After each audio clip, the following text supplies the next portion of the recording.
All right, so if I can just start off with saying good morning, good afternoon, and good evening, depending on where you are and joining us for this webinar that is being hosted by the Empower School of Health. It really gives me great pleasure to welcome you to this evening. And as you know, the topic for this evening is really looking at leadership. It is also not a topic that is alien to a lot of you. And as we know, we all are living in Corona times. And very often you might hear Corona is not a public health crisis, it's also a leadership crisis. And therefore, the discussion we're going to have this evening is relevant. Can I go to the next slide? Whoever's doing the slide change. Thank you. So that's the topic, and leadership is a very large area. So what we're going to try and cover in this webinar today is identifying your personal leadership style. Some of the issues that we will be dealing with is what type of leader are you? In which situation does your leadership style work most effectively? What are the potential pitfalls of your leadership style? This is going to be an interactive webinar, and it's going to be not just us, the panelists, who will be talking all the time, even though you have an array of very, very good and people who are top of the line in their area of work this evening who will be sharing experiences with you. And I'll come back, I'll just briefly mention the panelists. So we have the Director of Center for Leadership Development in Geneva, Henry. And Henry, I don't dare say your second name without getting it wrong in French, so I will just say Henry. That's okay. That's better. Yeah, that's fine. Because I know how terrible it is if you mispronounce French. No. I'm not that sensitive. It's okay. But Henry is okay. It's perfect. Henry is okay. And Henry is very international. And of course, we have Professor Paul Lalvani, who really doesn't need an introduction. He's the director of the Empower Group and the Center for Digital Learning, Geneva, New Delhi, New York. He's basically global. And joining us also this evening is Professor Denny Brun, of Empower Swiss. And at the moment, I'm in Kathmandu. So at the moment, we're all located in 4 different areas of the globe. Professor Lalvani is in Thailand. I'm in Kathmandu, so we're in Asia. And Professor Denny Brun is in Catalonia in Spain. And Professor Henry is in France, very close to Brussels, he says. Okay, can we go to the next slide? Some general housekeeping announcements that are important. Please mute your mic and turn off your video. Please ask questions using the chat box and raising your hand. You can see the icon. And if you're having trouble with doing anything, please put your question in the chat. And our very good support team from Empower, that includes Sonia, Preksha, Rahul, and Hitesh, will be able to help you in the best way possible. So we have a very good support team who will take care of your requirements. The webinar recordings will be available in the Empower School of Health YouTube channels.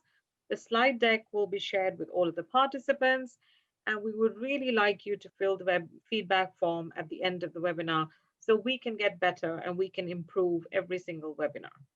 Next slide, please.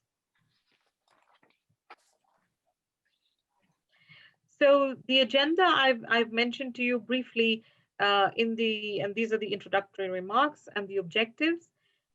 We also will try to explore these topics and help you to shape your leadership journey. And I think that's a very important thing, that this is not something that is only meant for top leaders and managers. It's at all levels. And in fact, regardless of which level you are in your work, you are also a leader at that level. And therefore, it's important for you to be able to benefit from this webinar. And we'll also have some open discussion and Q&A and some summary and closing remarks. Next slide, please. Okay, so we now first come to the first poll, and this is to make sure that nobody has fallen asleep yet. So everybody, I hope you have your finger on the trigger, and the polling is very simple. We have some questions that you can see, and you can start answering these questions. It's really, the first poll is to get to know who's on this webinar, who you are, And we've introduced ourselves briefly. And so you can start the polling now.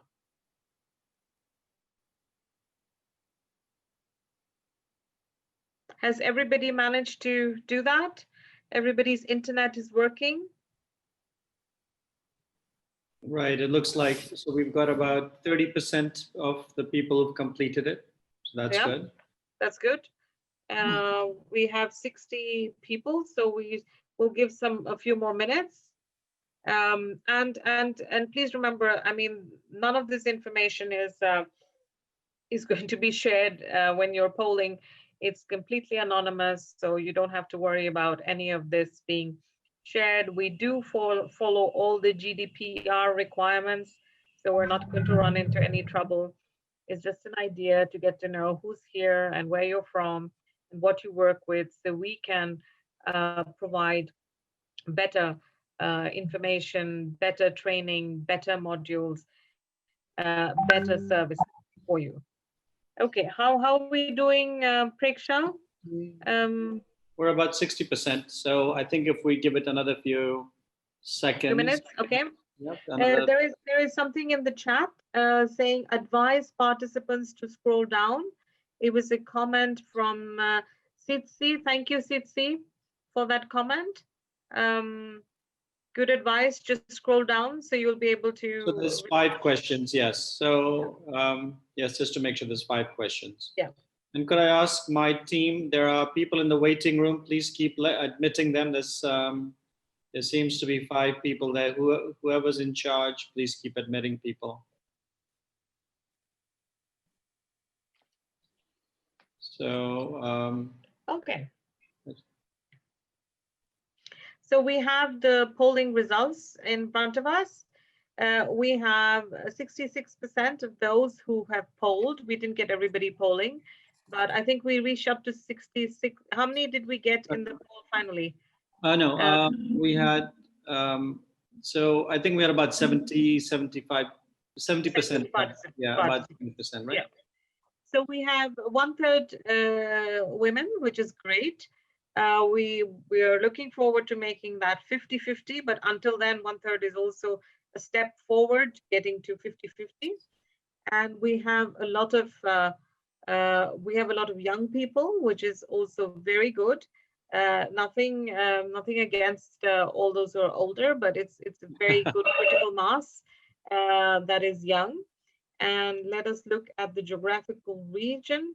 Oh, that's very nice. We see that there's a lot of participation from the global south, which is very desirable, both East and Southern Africa, West and Central Africa, Middle East and North Africa, Asia and Pacific. And we know that this webinar is also intended to have both interaction between global north and global south. Maybe it's a bit too early in the morning for the Americas, particularly Latin America. We don't expect people to be up at 5, 6 in the morning, and that might explain why they're not here. We see a lot of people, their professional backgrounds, they're in pharmacy, lots of health background, but engineers too, and management, which is excellent. So we really have a mixture of people, which is also very good for the discussion and the breakout, which we hope will be useful to everybody. And people are in various stages of their careers. We see that a large majority are early career or mid-career, and there are a few who are in the later stages of their career. So that's the polling. Thank you very much, everybody, for sharing that with us.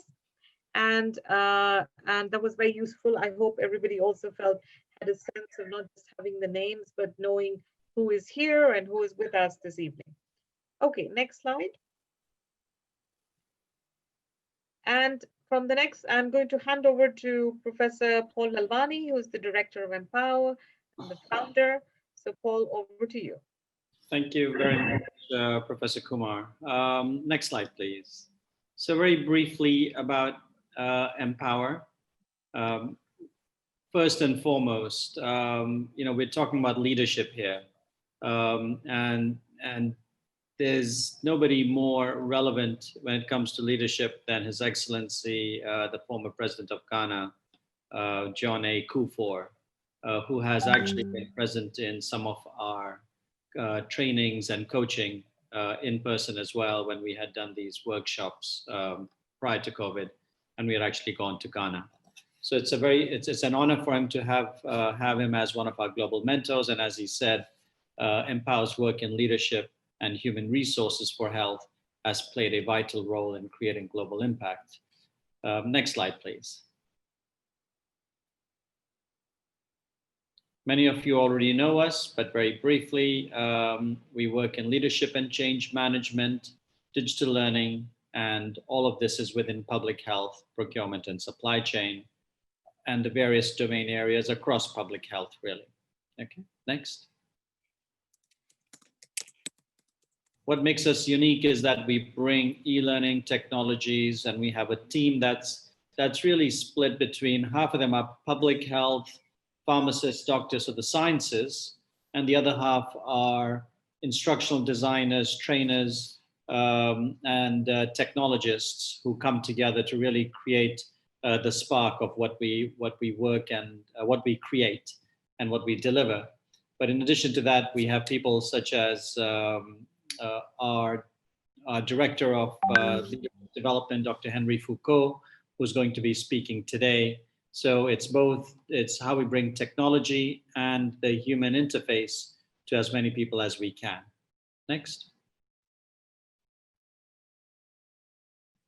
And we can't do this alone. We started our operations in India. We've established ourselves in Switzerland and New York, but everything that we do, in fact, practically all our activities are with partners across all the different time zones, as you would see here.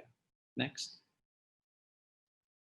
And in fact, as we're moving on, I should say that if you would like to suggest any partners that you feel we should be working with, please do let us know. We'd be more than happy to reach out to them. So it's now my honor to introduce Professor Bernadette Kumar, whom I've known for almost 15 years, a very special and very gifted person. Besides what's written there, I mean, she's an epidemiologist, she's a medical doctor, she's worked in very challenging environments, such as in Somalia and during a very difficult time, to working in both developed and developing countries. She's currently based out of Nepal, and she's also the Lancet Commissioner for Migration and Health. And as a side note, I forgot to mention, Bernadette, there was a latest news release or launch by Tedros, Director General of WHO, about migration and health. If you haven't, I'm sure you've already seen it. You were probably involved with it as well, but it's been posted. Just wanted to share that with you. So it's an honor to have Professor Kumar moderating this session. Back to you, Bernadette.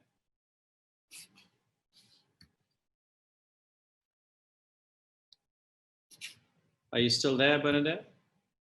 If not, I'll continue for the moment. Sonia, if you can just scroll down. Unmute. There you go. I think I've already been introduced. You can go to the next one.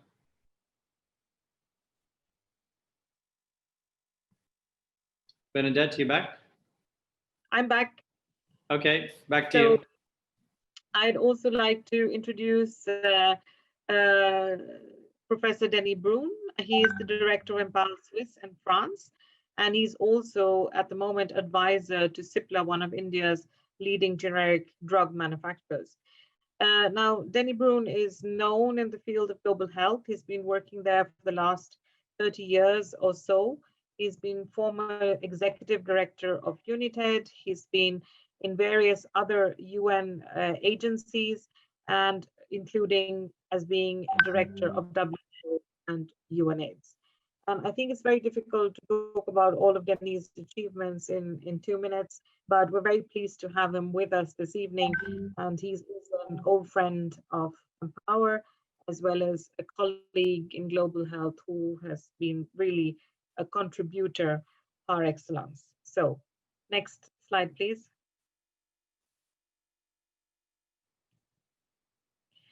And the panelist of the day, Paul Henry the panelist of the day because he is the management expert with more than 35 years experience in this field.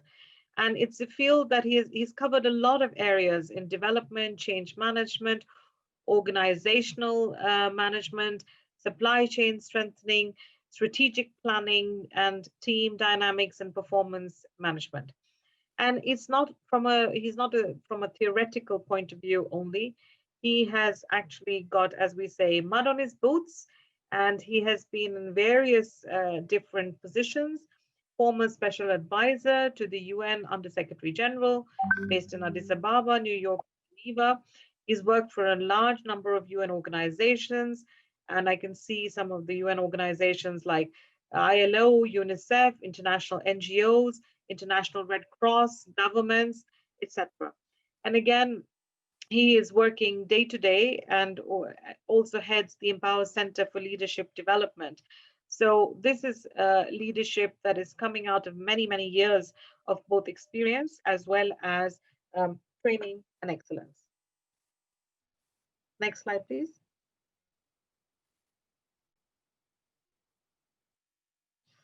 Okay, so now I'm going to hand over to Henry.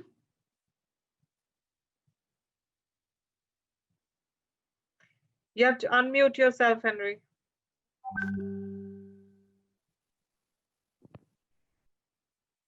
Okay, they had prevented me from unmuting myself, but now it's cleared.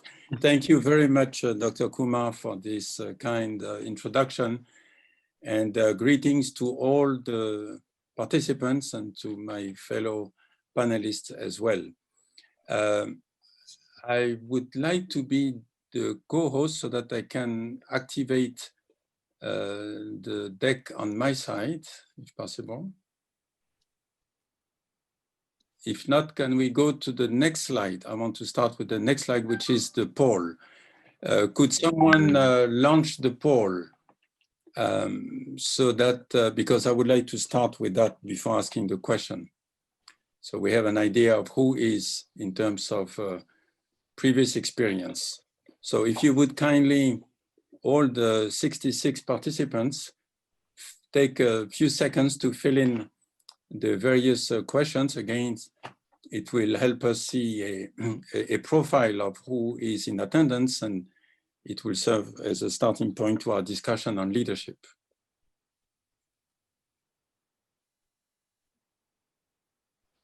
And just to mention, we have a total of 5 questions.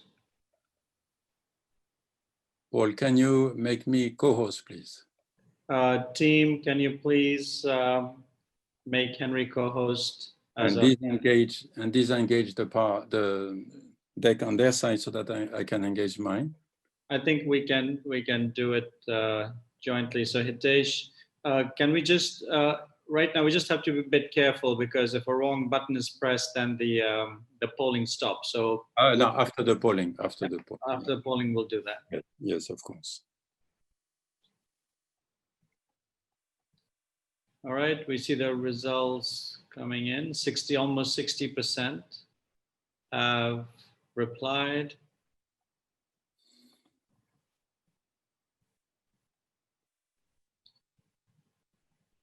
Are you able to see the results, Henry, or not? No, I can't. Ah, yes, because you're not the co-host yet. Okay. Yeah. All right, we're coming up to 1.5 minutes. Why did it suddenly stopped? Whoever's managing the poll, can you please make sure it's a bit longer? It suddenly stopped. It should not do that, but let me share the results of, can everybody see the screen of the results? Yes. Okay. Henry, if you want to just talk about the results, and I'll just scroll down.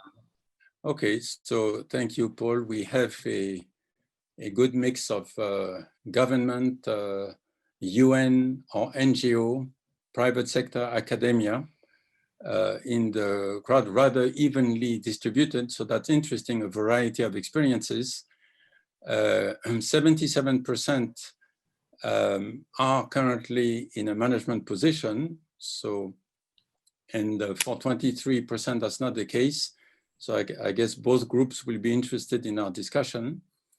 And there's a variety of experience when it comes to having people reporting to you and managing teams, which is at the heart of leadership capacity, is also quite interesting. 56% have done so, even in challenging or conflicting situations.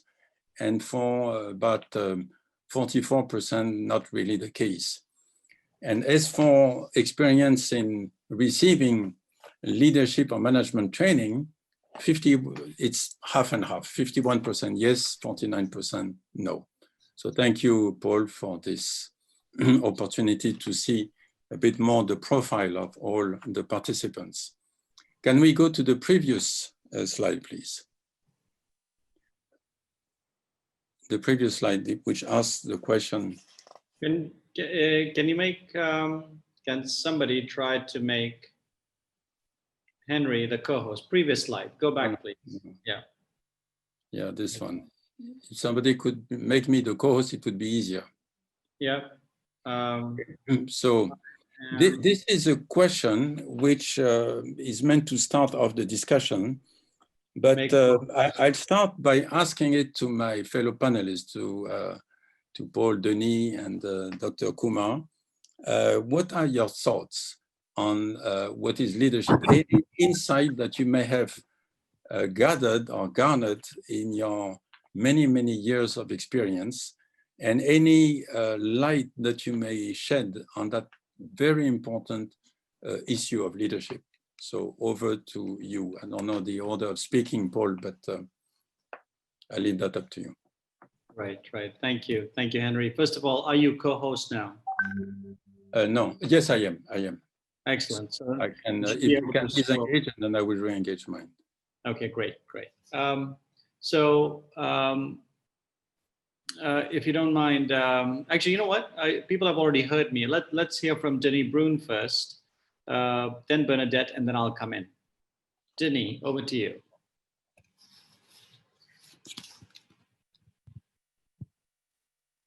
Do I have to unmute Denis? Denis, are you able to unmute yourself? Ask to unmute. Here we go. There you go, try that. Thank you, it works now, doesn't it? Excellent. We hear you. So the question about defining leadership is just like defining courage or virtue or sin. You know, it's actually a lot of what is it not, and also there are so many things that can come under leadership. But what is clear, leadership is a responsibility. It is something that you can learn, that you can do better. It's not that you are a born leader. It helps, of course, but it's not what will define leadership.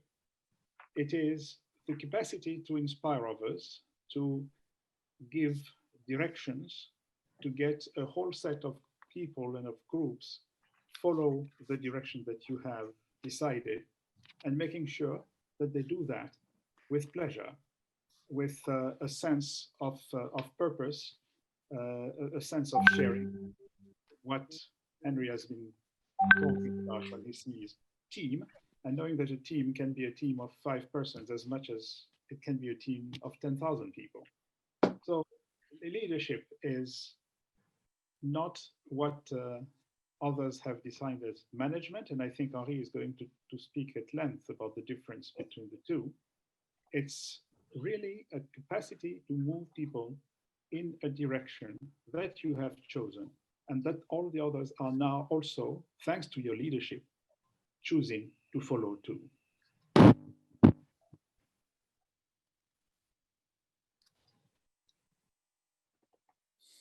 Henry, are you still there? Yes, I am. Okay.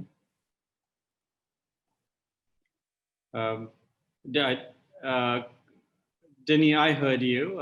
Should we ask Did you want to comment on Denis, or do you want Bernadette to go next? No, thank you very much, Denis. Were you done, Denis, or were you interrupted somehow? I think we lost Denis. Yeah? No, I want to thank you. Okay. Okay, very good. So thank you so much for your insightful comments. Let's hear from Dr. Kumar. Bernadette, please.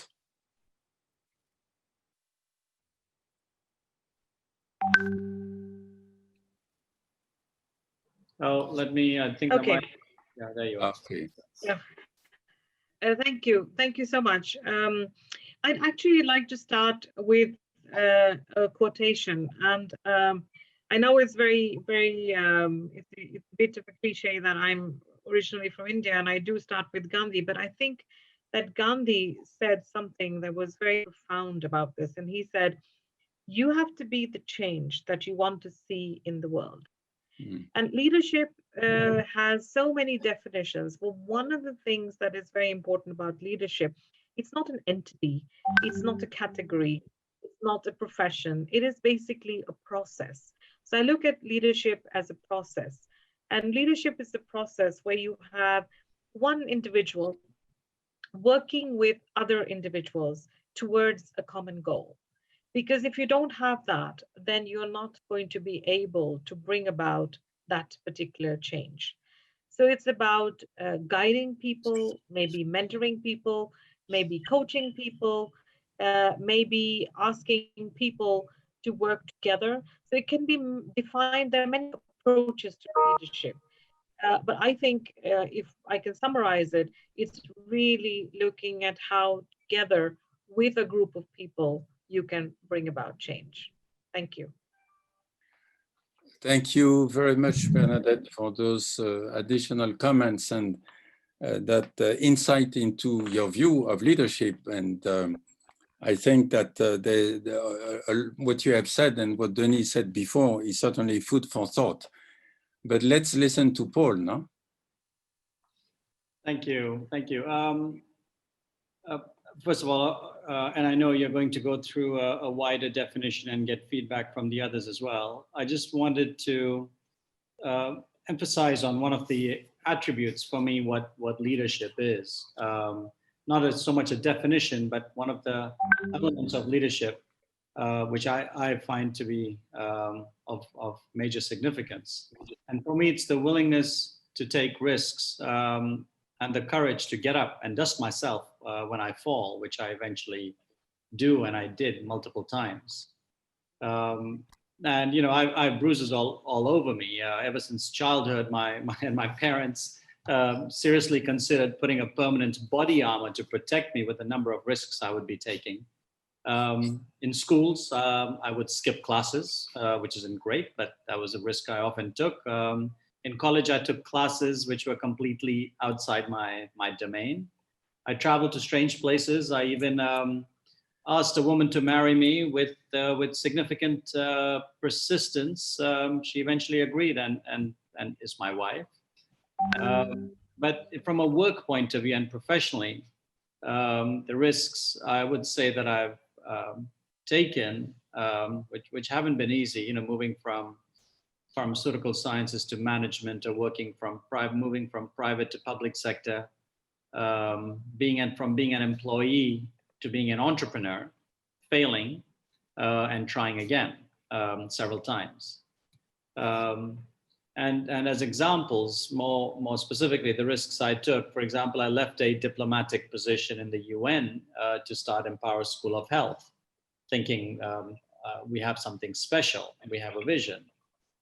And then while at Empower, we were doing classroom-based training and we just could not grow. And about 5 years ago, started to bring in e-learning and digital learning because we had no choice, which now seems to have been ahead of the curve given what's happening. In addition, we were focused on working in the area of supply chain, but there were so many bigger and better organizations that we were pretty much stuck and we weren't able to expand. And we had to find a way, again, practically at the point of failure, we had to find new ways of positioning ourselves and building capacity, and we moved into capacity building in different areas.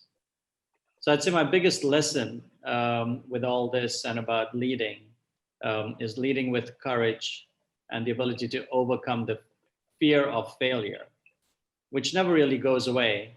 So it's really about working with and through that fear and still putting yourself out there and taking calculated risks. So let me just stop there and hand it back to you, Henry. Thank you. Thank you very much, Paul. You are really, you made a good case for the need for resilience, for having a vision and sticking to it no matter what, and then overcoming obstacles along the way. So all of those are very key elements of what leadership is. Now, let me open the floor to all the participants, and by a show of your little blue hand at the bottom of your screen, if you click, I believe on your screen it should be, if you click on participant, then you have the blue hand. Raise your hand and briefly indicate what are your thoughts on that very important question, what is leadership? And Paul, could you ask your team to disengage that deck so that I can activate mine, please?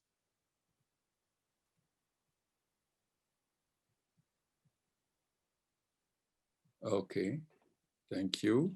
Yeah, why don't you share your screen now? Yeah, I will share my screen. That's right. So that's it, we're here. So let me hear from all the participants. Can you all see well? Is this visible enough for everyone? Maybe this is better. Just so that, so participants, where's the blue hand? Could someone jump on and explain where the blue hand is available for everyone? Okay, so I'll let your high-tech team to speak. Sonia, or somebody, can you explain? Because I'm looking at it and in the chats, I don't see a blue hand. You don't have one because you are the host. So you have to click on participants, then you have 3 dots on the right-hand side of your screen.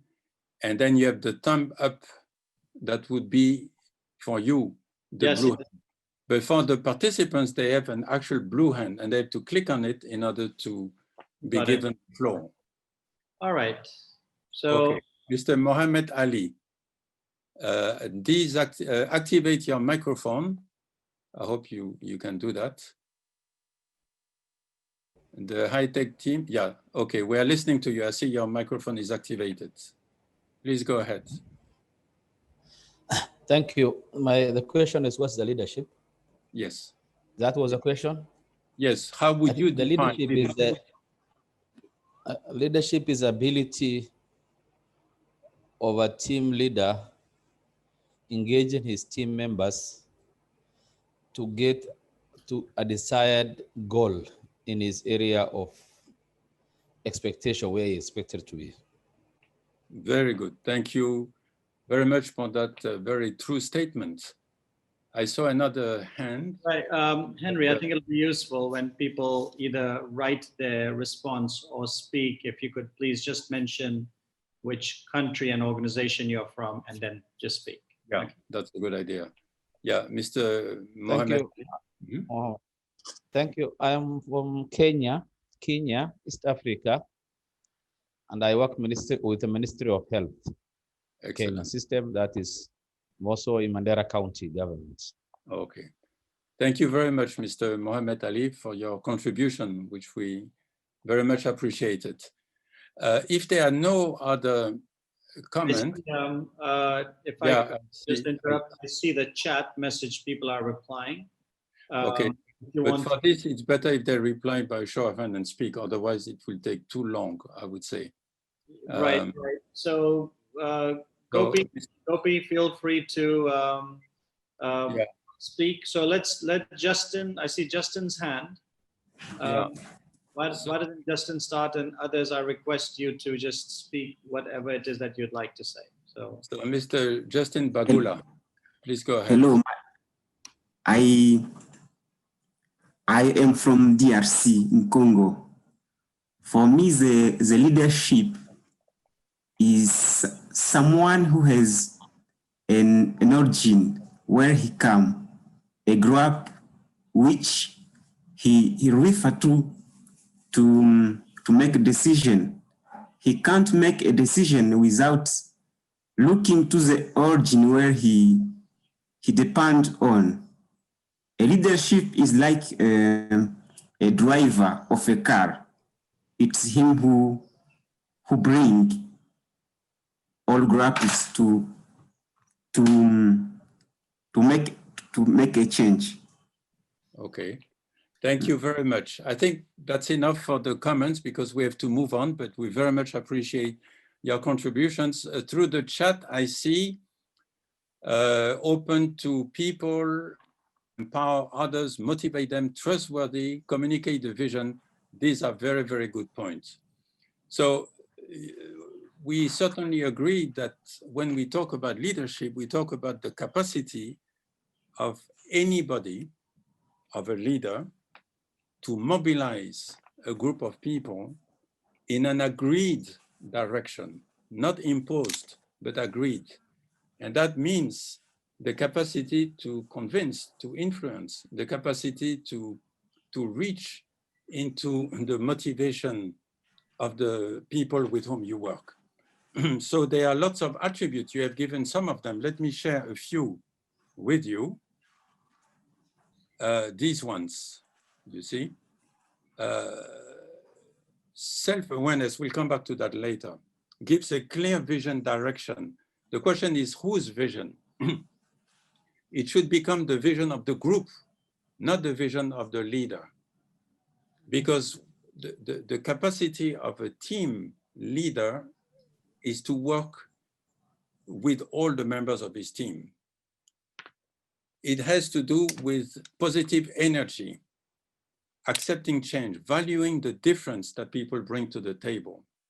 And that difference can be in different areas. It could be gender, it could be educational background, it could be personality traits, it could be handicap, it could be ethnic background, it can be also social status, economic background. All of those represent sources of diversity, but a leader, a good leader, would value the difference, would embrace the differences brought to the table and tap what each one has to bring to the table.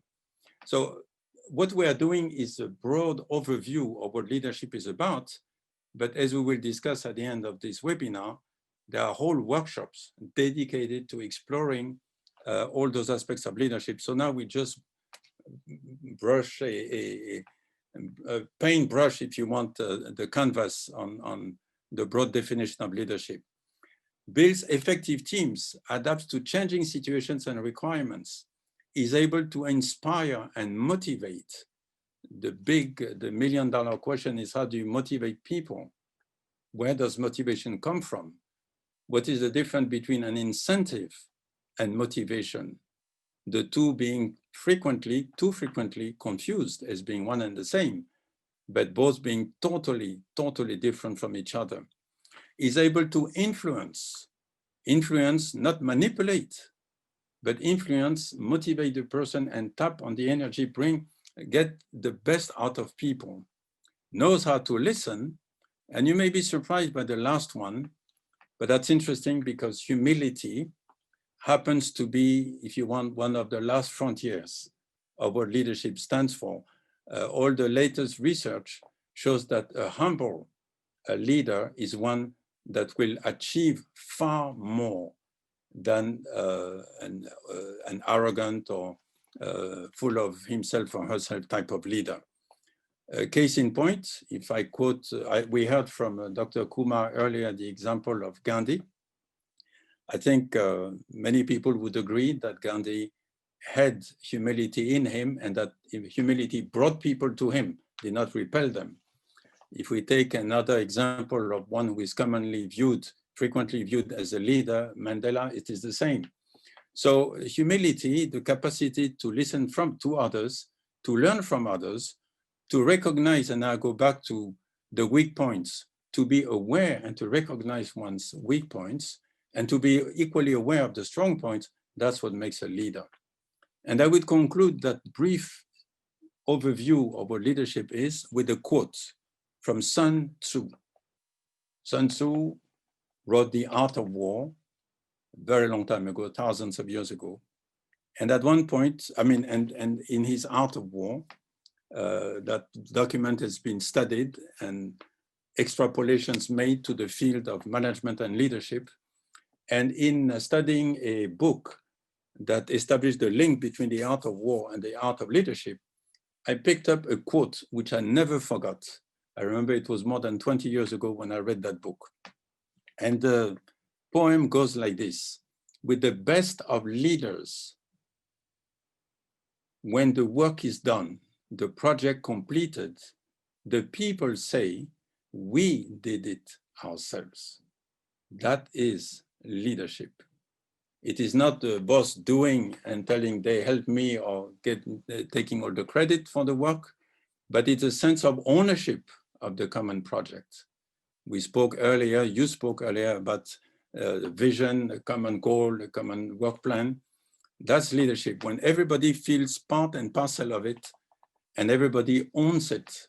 And at the end of the day, when the project succeeds, as Sun Tzu said in his poem, people say, we did it ourselves. So that's just a few comments about leadership. Let's move on to the management side. Now, obviously, you can already guess that there's a vast difference between leadership and management, but very briefly, by a show of your blue hand, how would you define management? What would you say are key attributes of management? Let me hear from you.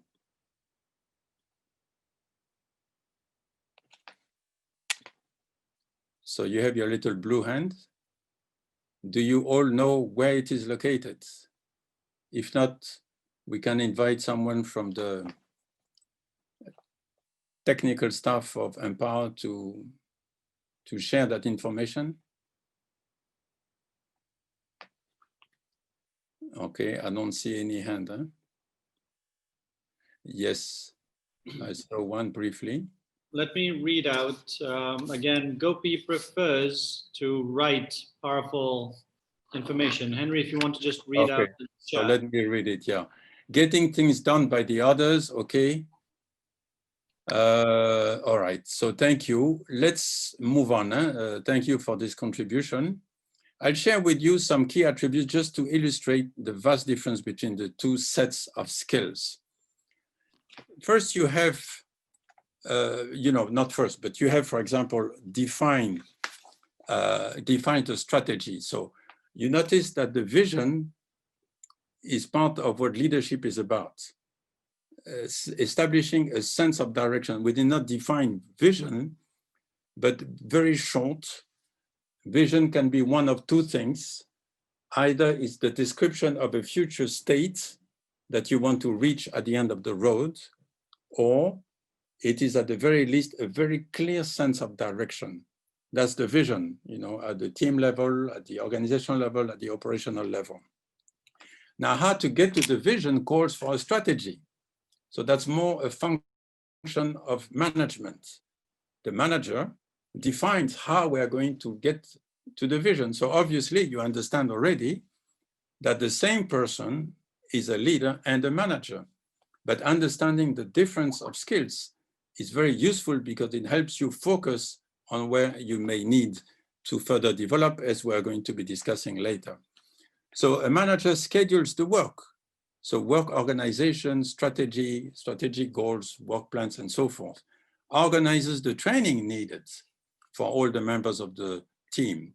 Ensures monitoring and evaluation, accountability mechanisms, manages resources, enforces discipline, reports on the work done, etc., etc. Those are some of the key elements involved in management. Obviously, the skill set is vastly different and not to be confused. My question to you now is this: between the two sets of skills, those of a leader and those of a manager, which ones would you think is the most challenging to acquire? I'm opening the floor to you. So I will open the chat box that way I will see at the same time. But please feel free to share your thoughts on this. Which one of the two sets of skills is more difficult to acquire? Is it more difficult to become a leader, to do all the things we talked about before, or to learn to be a manager? So I already got two comments. Leadership. You're absolutely right. Leadership has to do with intangible things. Management has to do with learning, monitoring, and evaluation. You go to school, you learn, you apply. Management is about reporting. You learn what templates. Okay, everybody is writing leadership. You're absolutely right. Everyone, you are all right. All the 70 plus people connected to this webinar. Yes, it is indeed leadership. So management, managing resources, you go to a class, you know what forms you're supposed to fill, the frequency, you learn organizational skills. It's something that you can learn. It's like an IT skill you learn, but you do not have to exhibit certain types, necessarily certain types of behaviors. You do not have to reach out to other people in the same way as a leader has to. So when it comes to inspiring people, when it comes to understanding the factors of motivation, when it comes to the capacity to communicate through effective listening. This morning I gave a course, another webinar, but it was a training course for 3.5 hours, exploring the different types of listening. You can listen at somebody, you can listen over somebody, you can listen to somebody, but you can also listen into somebody. That's leadership. It's not management, it is leadership. So it is more challenging, the ability to understand others, to connect with them, to motivate them, to bring the best out of them is certainly more challenging. And that calls for one area which I would like to bring to your attention, and that's emotional intelligence. I'm moving a bit fast because we don't have much time. It's an overview of the field of leadership. So let me ask you this. What is emotional intelligence, otherwise known as EQ, emotional quotient? And how is this related to leadership? Let me hear some comments from you. So how do you understand emotional intelligence, and what is the link between emotional intelligence and leadership? You have the floor. You are all encouraged to participate, all 65 of you. Any thoughts? Okay, so I'm getting some chats. Anger management, decision making. Okay. Ability to assess the emotions of others. Yes, very true. Understanding, assessing the emotions of others. Absolutely. Thank you. Intelligence helps for the smooth management. Certainly, certainly. Let me share with you this matrix. Ability to control yourself and understand others. Absolutely, very good. Accommodation of everybody in the team, high level of emotional intelligence is a product of good leadership, by all means. Direct link. Ability to manage different personalities. It is what, I'm not sure I understand that one. You heard want to do. And then capability of a person to manage and control his or her emotions and possess the ability to control the emotions of others as well. Very good. So let's move on. Thank you for your contributions. And I would like to share this with you. This is the basic quadrant showing the different components of emotional intelligence.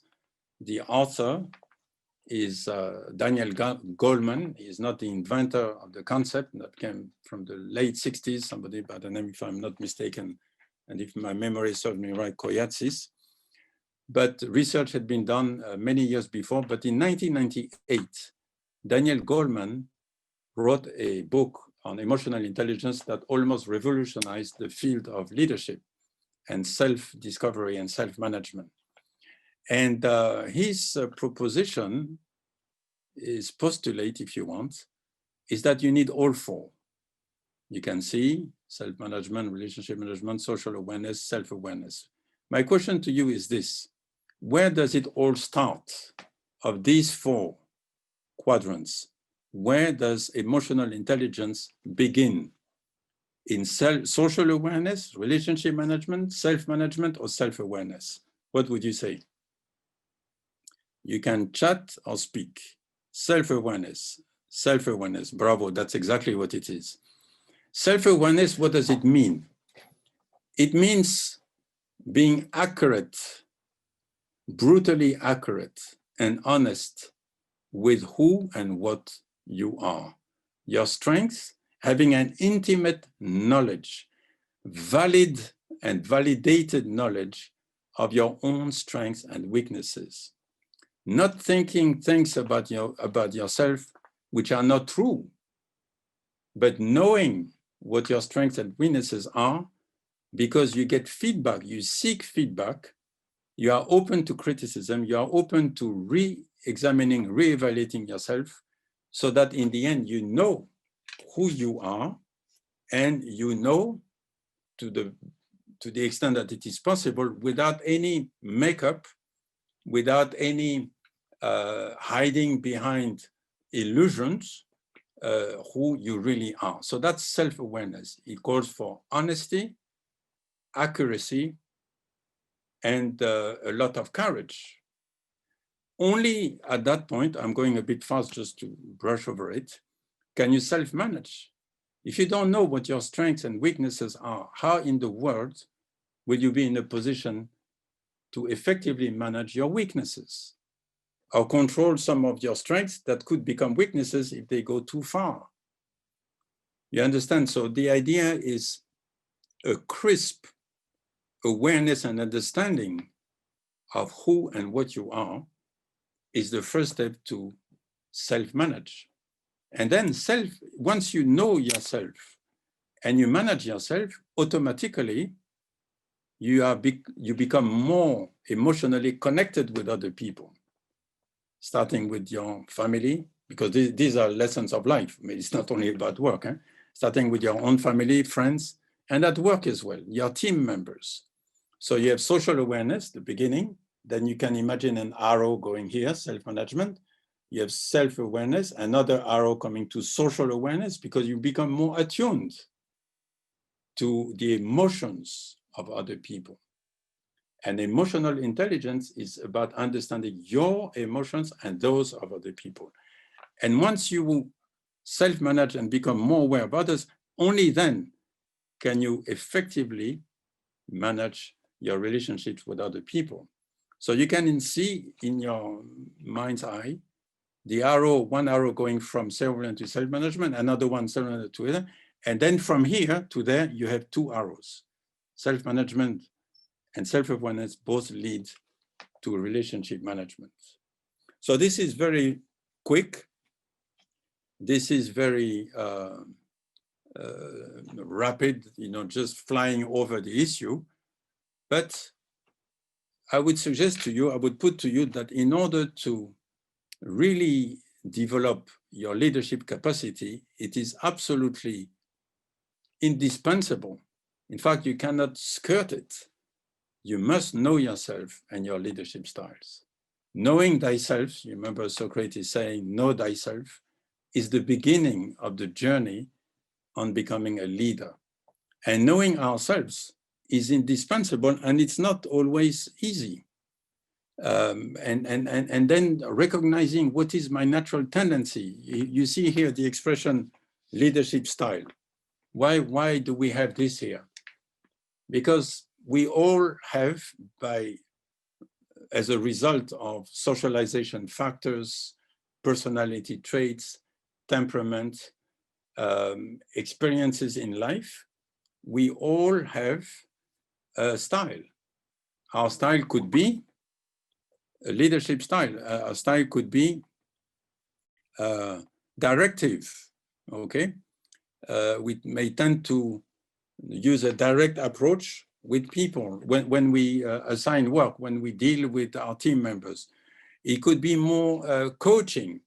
I'm going to show you how you can do it yourself. It could be more supportive, where it's very hands-on, very much working with people and supporting them.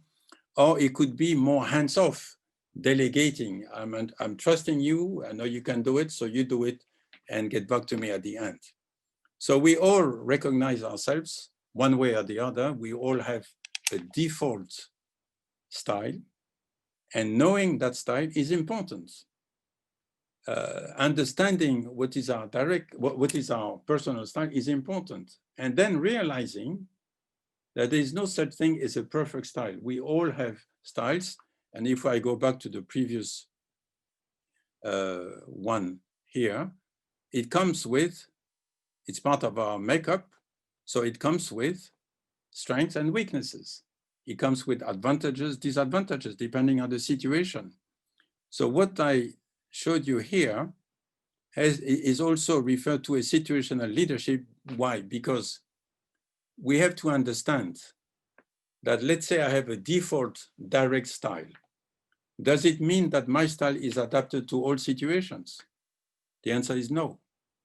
If I have a coaching style, does it mean that I should adopt and maintain that style regardless of the situation in all settings and be effective as I hope to be? The answer is no. If I have a delegative type of personality, I like to delegate. Is this the way to go regardless of the situation? The answer is no. And therefore, understanding where your style is and coming to realize, and it takes a lot of work on yourself and learning and growing to realize what are the strengths and weaknesses and how to best use that style and when not to use it is absolutely indispensable. Why is this referred to as situational? I'll tell you why. Because let's say my style is directive, the first one, okay? But I'm dealing with a staff member, a colleague, who is motivated. Remember, we talked about motivation earlier, who is motivated when she feels supported in her work. And because I am a smart leader, I understand that to bring the best out of that person, I should not adopt a directive style with that person, but I should support her. And that person will blossom and flourish. Then, being a high IQ type of leader, I would adapt my style. Let's take, for example, another example. Let's say I have a coaching personality. I like to impart knowledge, skills to others. But I'm dealing with a staff member in my team who is very self-assured, has a strong will, high skill level, and prefers to be delegated to. And then I come with my coaching style, sit with him or her, and try to coach them into something that they feel they can do, right or wrong. Am I going to bring the best out of that person? The answer is no. I will irritate that person, and I will not yield the results I'm hoping to yield because I failed to have sufficient amount of emotional intelligence to understand that I cannot use the same style with everybody and hope to get optimum results. Okay, so we're really skimming the surface. We are a bit short on time, but it's just consider all of this as an introduction. It should whet your appetite.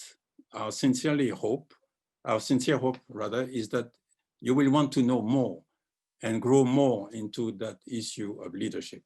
So you might ask yourself, what is your style of leadership? You don't have to answer that question, but certainly it's food for thought. And as we talked about food for thought, now is the time for you to go into an individual activity. Take a few minutes, 5 to be precise, to think about these questions. What do you know about yourself and your leadership style? What do you think are your strengths? Or maybe what do you know are your strengths? And then in what areas do you need to develop? In other words, what do you know to be your weak areas? So please take 5 minutes. We're going to clock. In fact, I'm going to activate clock. I forgot the stopwatch. And then we'll, in 5 minutes, we'll get back and do something else in a larger group, okay? So take 5 minutes individually, take a piece of paper and answer the 3 questions. So I'm starting the clock now and I'll stop you in 5 minutes. Go.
Il reste 1 minute.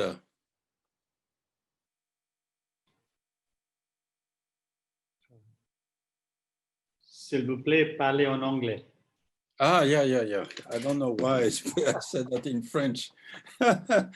Why in the world would I say that in French? You have 30 seconds left.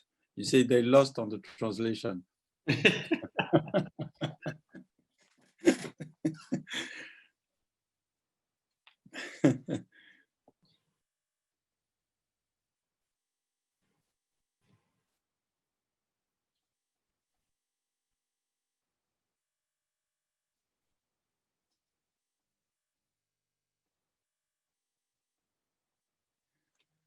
Okay, friends, time is up.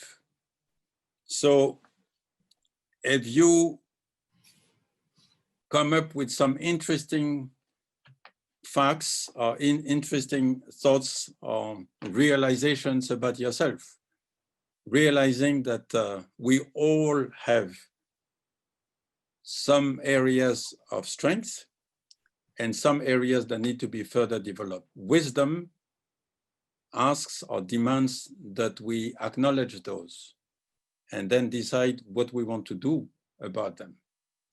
And those are the areas that you want to, in which you want to improve.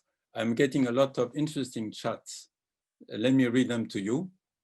Able to create good relationship with others and understand others. That's for the first question, good. Motivating people to do it, listening to them, training them, okay. Ability to bring team together despite individual ability. Weakness, too rational angerness, consistently not giving up, okay. So you have lots of good opinions and it's the beginning of a process. Now let's do something else. For the next 10 minutes, what we would like you to do is with groups of people, I'll put you in breakout rooms. You will discuss with your colleagues in the breakout room and share with them what you feel comfortable sharing. It's all done in confidentiality, but obviously do not share things that you would be embarrassed, you will feel embarrassed other people to know about. Share what you think you can share. Remember that the capacity to acknowledge includes being able to talk about it with other people, to acknowledge what you need to develop and to grow into. We had a beautiful example in Paul earlier who shared some things which are not easy to say about himself. That brings respect on the part of people. So share what you can and then identify a spokesperson to report back to the plenary when I tell you that time is up. So I'm going to break, I'll stop the screen share because it's a bit complicated. I'll start the,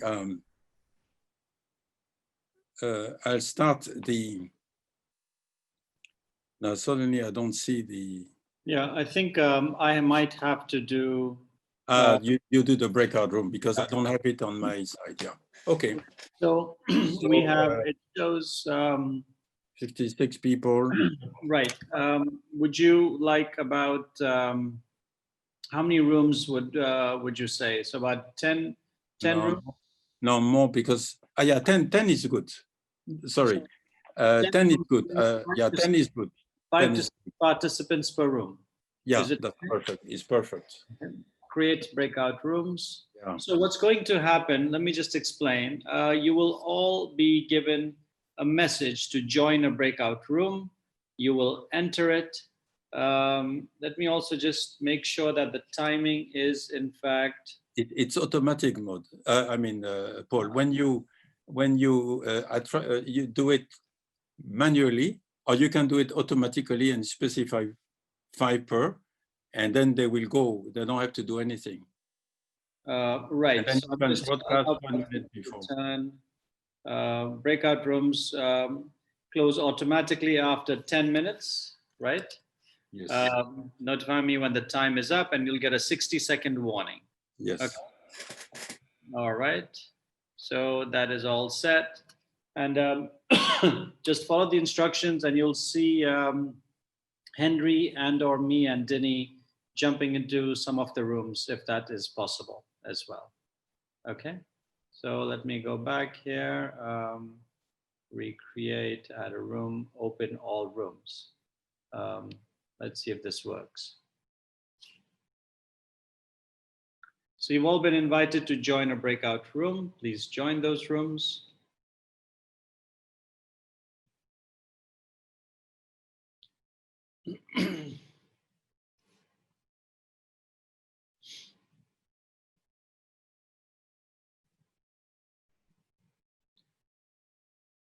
So I see Abdul Kabia hasn't joined yet. Please join. If you have any issues, please let me know.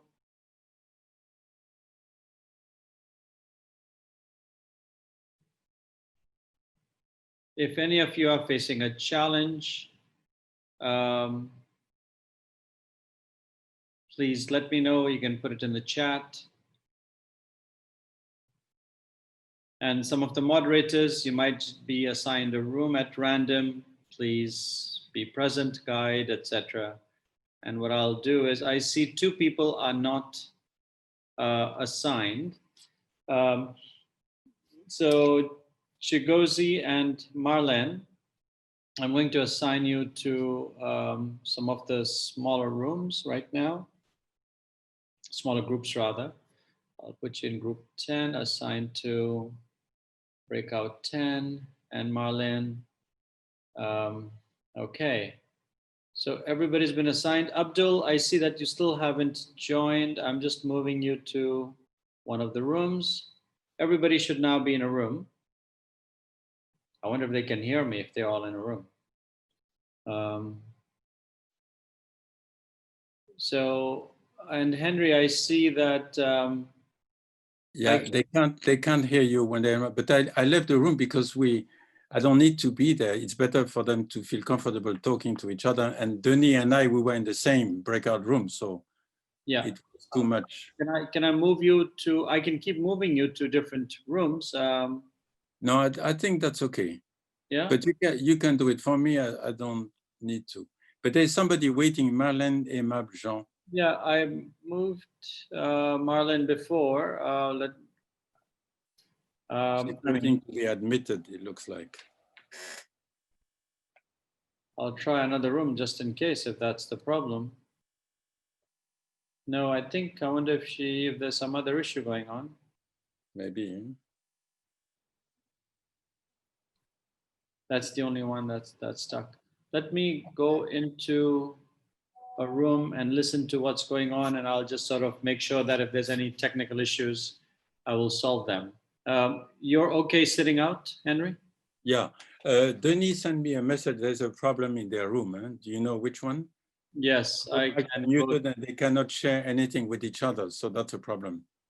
Did you unmute all the mics? They need to talk to each other. Close all rooms. Let me just go to participants. Go to participants and then you click maybe mute all and unmute or something. I don't know. Admit all. Just coordinate with him. Tell him I'm checking. Yeah, they are. Hitesh, if you can tell me what's going on. How do I unmute everyone if they're not able to talk to each other? Yeah. Your team, are they close to you? No, you. Yeah, no. Join. Let me just jump into Denis. You know what? I should be able to just type a message in the chat. Henry, just engage with them in the meantime. Okay. Telling them we're trying to sort this out quickly. Yeah. Okay, I'll do that. To everyone.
Henry, Yes, I need to send, Marlene is, Marlene? there are several people who came in. Right, I think they needed some clarifications. I see a few people are here. Why, I wonder if they could not enter a room or if there was some confusion. Marlene, I'm unmuting you.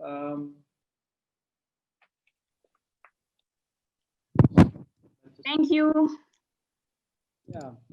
Can I assign you to a room, or wait, did you want to say something else? Yes, no problem. You can assign me in a room. Okay, I'm doing it She now. just Thank came you. in. Yeah. And you see two more waiting, huh? Yes. Please discuss with each other.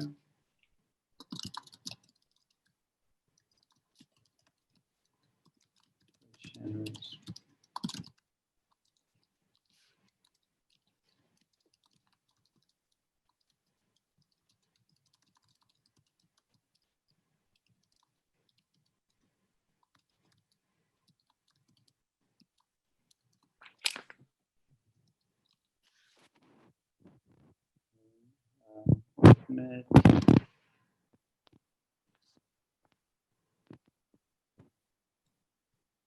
Verify.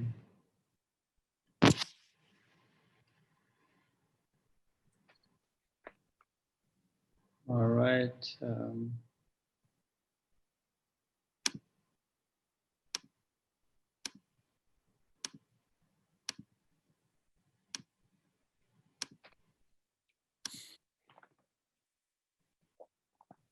I think everybody's been assigned.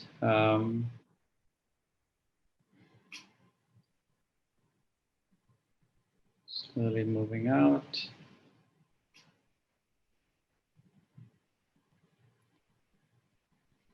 Let me go see Denis. Why is, Marlene, are you not managing to find yourself in a room? No, I'm waiting for you.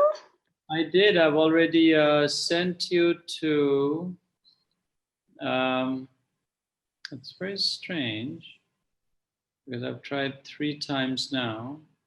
It takes time before it works. Oh, I think you have to accept. No. It says you have not joined. So there should be a message for you somewhere and you have to click join room or go to breakout room. And I don't receive any message from you. Yeah. Yeah. I can click on breakout rooms. Click on breakout room. Yeah. And join. Okay, I can join breakout room 8. Do you want to close the breakout room now? Anyway, it's now, yes, go to breakout room, but we're coming to an end now anyway. So why don't you stay just to avoid confusion? Okay, I stay with you. All right, thank you. Thank you.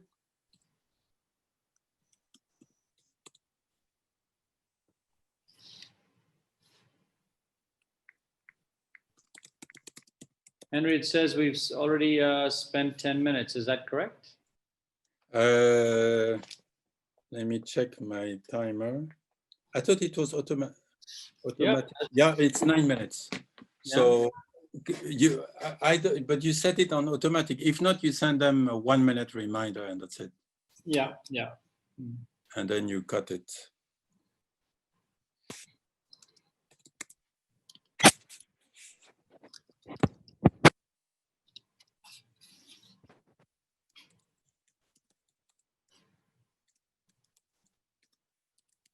So Henry, what was not, one of the groups asked what we wanted them to do there.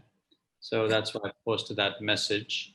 I guess it wasn't clear that they would discuss, synthesize, and one of them would come and speak in the plenary, which is actually on the next slide, and the examples. So I think it would have been useful to also show the second slide, but let's see what we find. I'm going to close it now.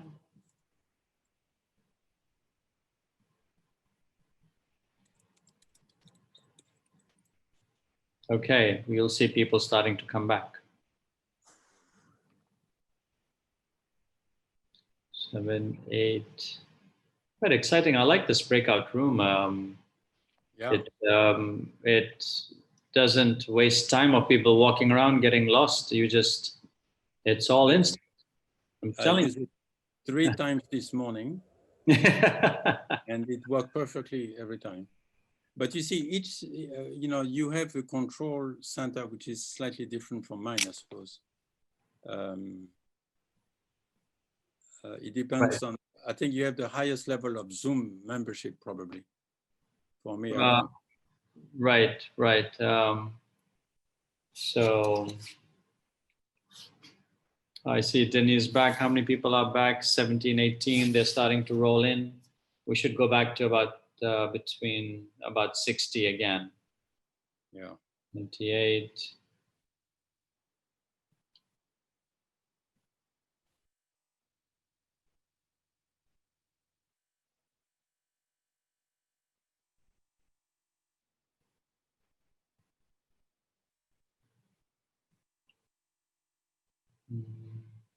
We were 65 before, but a few came, so. Yeah, so we're nearly at 60. I think you could start, I suppose. Everyone, if you could again, please mute yourselves. Okay. Time-wise, we should close soon, eh? Right. So over to you. Yeah. It's you driving to the finish line, Henry. Yeah. Okay. All right. So let me share the screen again. Welcome back, everyone. Hope you had some fruitful exchanges in your breakout rooms. Now, as you can see on the screen, in each one of the 10 groups, I believe, very briefly, it says 60 seconds, but let's try and keep it a bit shorter than that. Give brief examples of areas that you have identified within your group for further growth. So you don't have to say it for all the participants, the 5 or 6 you were in your group, but just give a sample. For example, improve my active listening skills. That's a great way to recognize that you need to grow in that area, or learn to better understand the motivations of the members of my team, or learn to appreciate the difference in others, education, gender, social background, appearance, size, origin, etc. Okay, so let me hear from you by a rise of the blue hand or by chat, because now we are handling both comfortably. Balance coaching with delegation. Very good. Other thoughts? Mr. or Mrs. Kagwa Andrew. Andrew, Mr. Kagwa Andrew, please unmute yourself and you can speak. Yeah, I think I have to. You can do it on your end, I guess.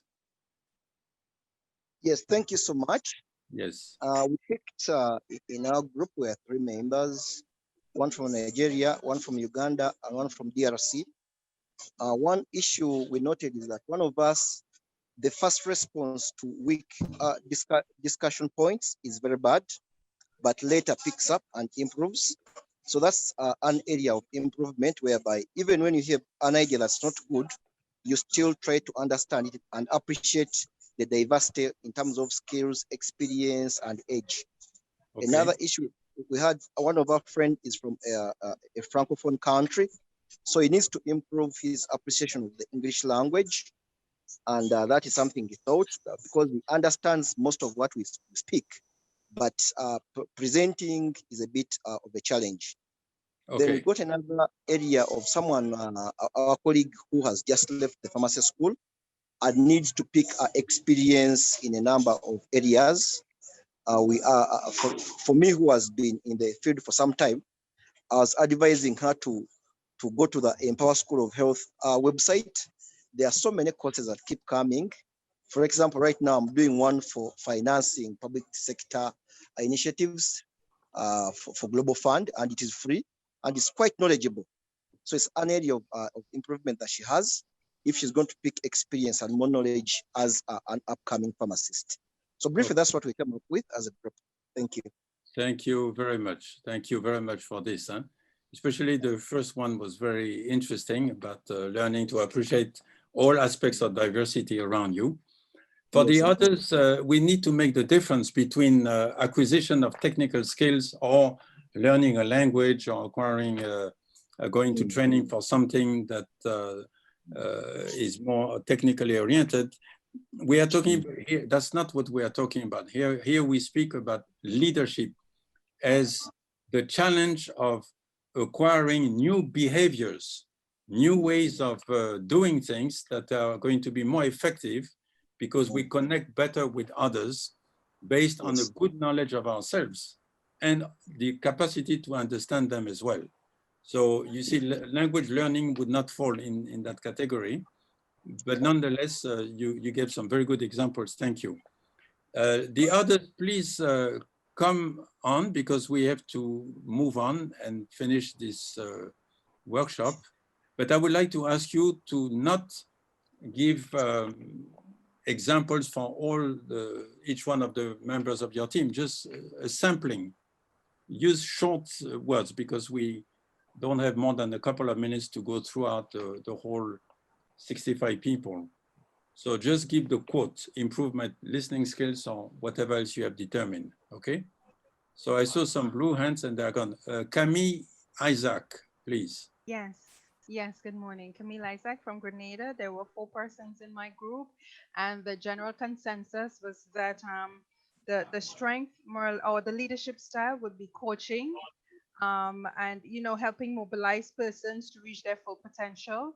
And in terms of the strength, it would be more of a motivator, enabling persons, through listening and active listening, and so forth. And in terms of the weakness, most of the individuals in my group would have identified not being able to have that strength to delegate because you feel that you're able to do it on your own or do it better. So that is some of the weaknesses that would have been identified.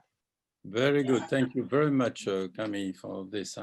Good selection, including trusting people enough to delegate to them. That's very, very good. And certainly it's something that you can grow into. And once you understand that you need to develop in that area. So thank you so much. Fidel Murambe Wando, if you can unmute yourself or someone can help him to do that. Then speak. Yeah, go ahead, it's open. I said in my group that my my English was very, very bad, but I tried to say about my style of leadership is built on the social behavior of my teams that I conduct. That was my answer. There was many questions, but the one, because of the time and the language, it was very difficult to answer to the questions. Yeah. Okay. Thank you very much for your contribution. Thank you. Anyone else? Thank you. Thank you so much, Mr. Fidel. Anyone else from the other groups? Some sampling of what you agreed, what some of you agreed on that you need to further develop? Sorry, this is Grace here. And we realized in our group, we had various leadership styles, some more of a combination, some of the ability to direct and delegate. The strengths that we needed to improve were motivating and to inspire others in our team. And the areas that we would like to develop is self-awareness, self-management, and confidence in delegating so that work can go on with team members effectively and efficiently. Exactly, very good. Very good. That thing about delegating is important. You are right. It involves some level of trust. And it certainly is important if you, because you cannot, you see, okay, one other insight.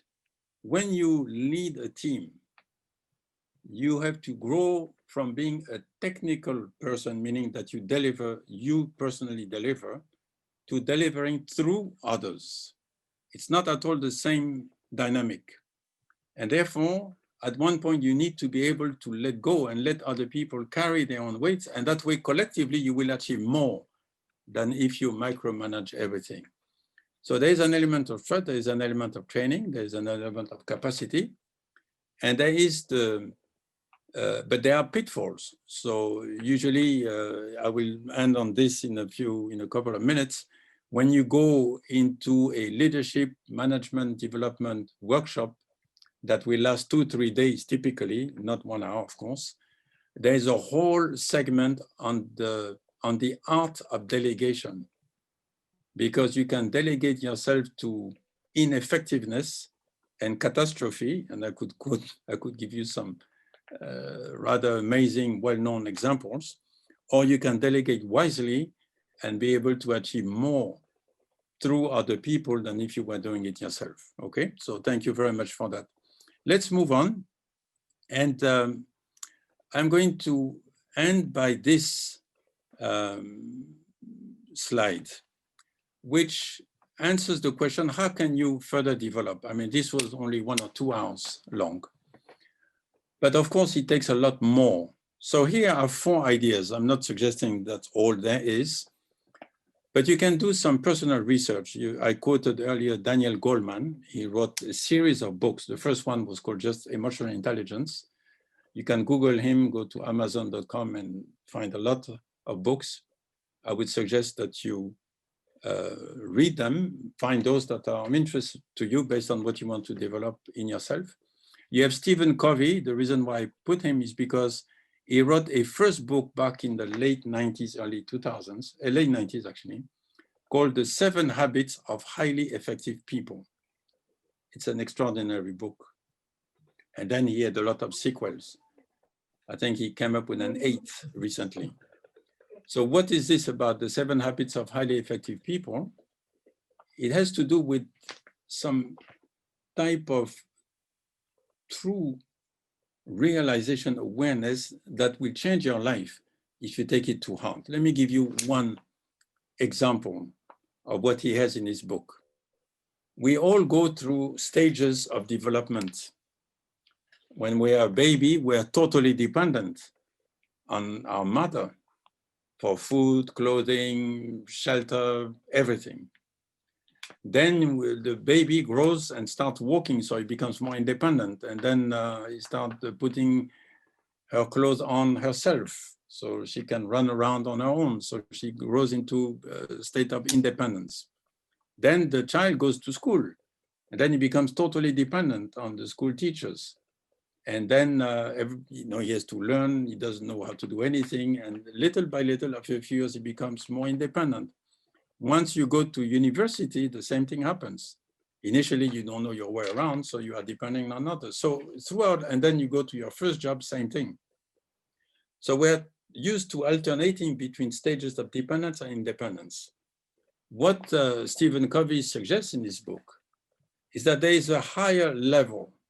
Instead of thinking that achieving independence socially, financially, work-wise, and in so many other areas is the ultimate level, we would do well to think that interdependence is yet a higher level than independence.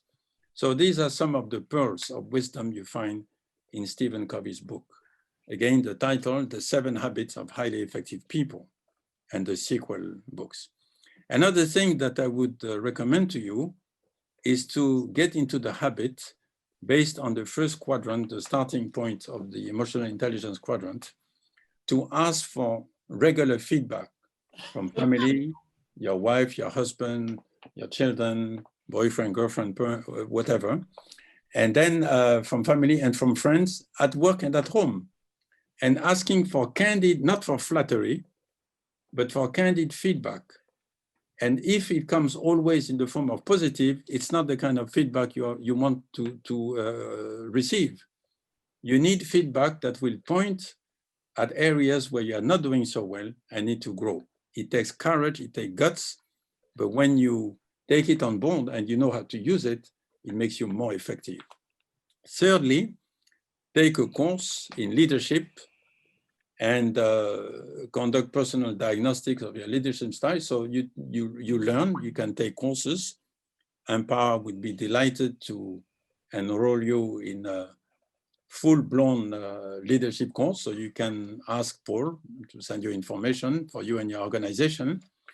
And then finally, what I put is coaching and mentoring. The power of coaching is unbelievable. It's extraordinary. And it certainly has the potential to help you unleash the power that is maybe not fully out there, okay, inside of you. And it will, and it has the potential to help you unleash the full power of your leadership capabilities and help you grow. In fact, the term we use is growth. And you grow through leadership and mentoring well applied and based on structure and solid principles. So I would like to thank you all for your active participation. It has been a pleasure and a privilege to talk to you, to engage with you this afternoon. I'm not sure we have time for questions, but I will hand it over to Paul. Thank you very much. Could we, Alio Diallo, I apologize, you were not able to provide feedback. I see your blue hand. My sincere apologies, but we'll find a way to engage. If you want to, for the moment, type it in the chat, that would also be okay. I wanted to mention that for everyone who's completed and stayed till the end of this webinar, you will get access to a certificate of completion for this particular leadership webinar. And my team will explain to you how to do that.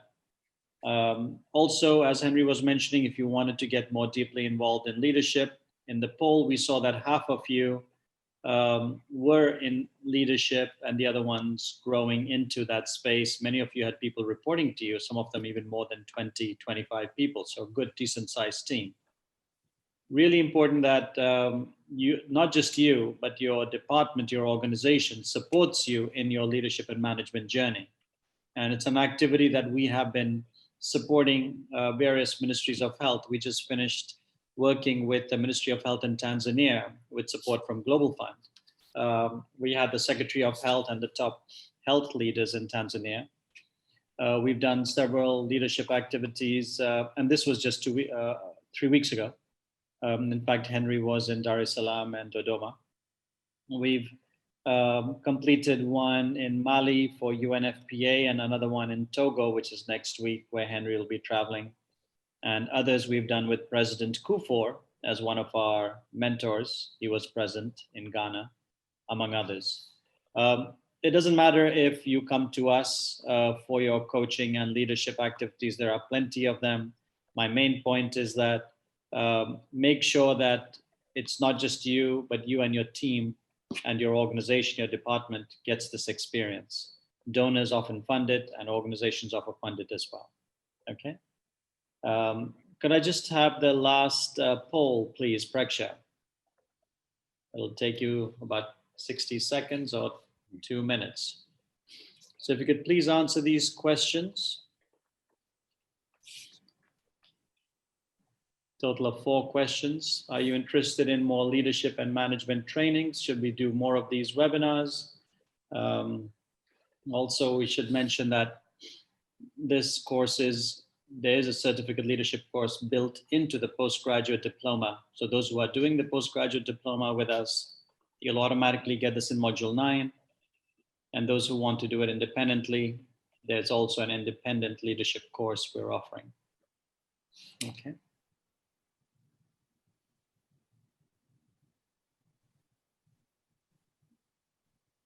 We're already up at 30% responses.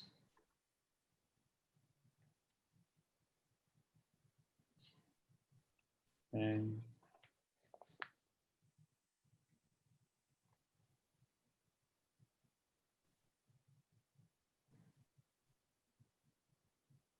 61%. Once we cross 75%, we'll stop this, but this feedback is really important for us. It helps us adapt, edit, etc. what we're offering on which topics and whom we're targeting. 77%. All right, I think we can hit 80 and then we stop. So what we have is, are you interested in more? Okay, 80%. Thank you very much. Let me end the poll and share the results. Tell me if you can see it on the screen. 98% said are interested in more leadership and management trainings. 63% heard it from Empower, 22% forwarded through friends, really important, and through social media. Okay. Have you taken any courses with Empower? What we have are certificates and diplomas. About 60% not yet, but interested. How did you find the webinar? 89% said very useful, 9% said somewhat useful. And I guess we have to get better. One person did not find this useful. Henry will have to work even harder to make sure everybody finds it useful. Yeah, that's right. Okay. All right. Actually, I would love to get the feedback of that person, what we could have done better. All right. So if you're still on and you're listening, you can anonymously type and respond to us as well. Okay. All right. Could I ask my team in terms of how do the individuals get their certificates before we close? Can you scroll down a little bit? See what's there. Is there any instruction? And if you can type it in the chat. Okay, I see someone's typed something. Here we go. After the polling questions, please click on the link to generate your certificate. Okay, there's a click in the chat. If you click on that right now, you should be able to go and get your certificate.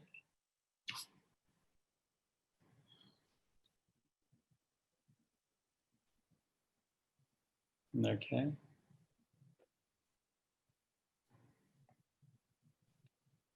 All right. I think that's it from us. Thank you very much. Really appreciate this. Bernadette, Dr. Kumar, are you still there? I'm still here. All right. Thank you from my side, and over to you for closing remarks. Thank you very much. This has been a very interactive webinar. We've had a couple of firsts, and we've had a good experience with a good group.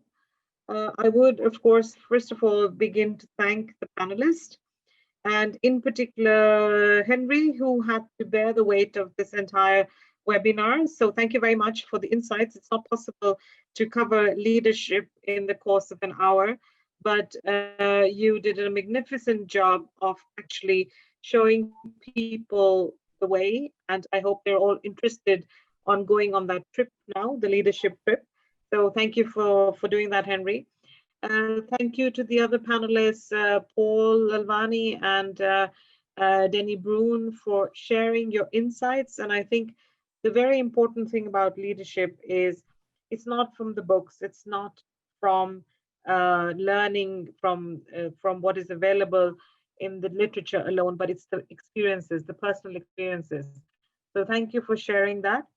And a webinar is not successful without its participants. And the participants, your active chat and language barrier notwithstanding, I know that for a lot of people, English is not a first language, so that notwithstanding, all of you took part actively. And technology, it was a trial for everybody. And for a first time, it worked out well. We'll be better next time. And finally, a big thank you to the Empower team that made this possible. So with that, I hope your appetite has been whetted for leadership and management and for everything else that Empower offers. So with these few words, have a good evening, have a good afternoon.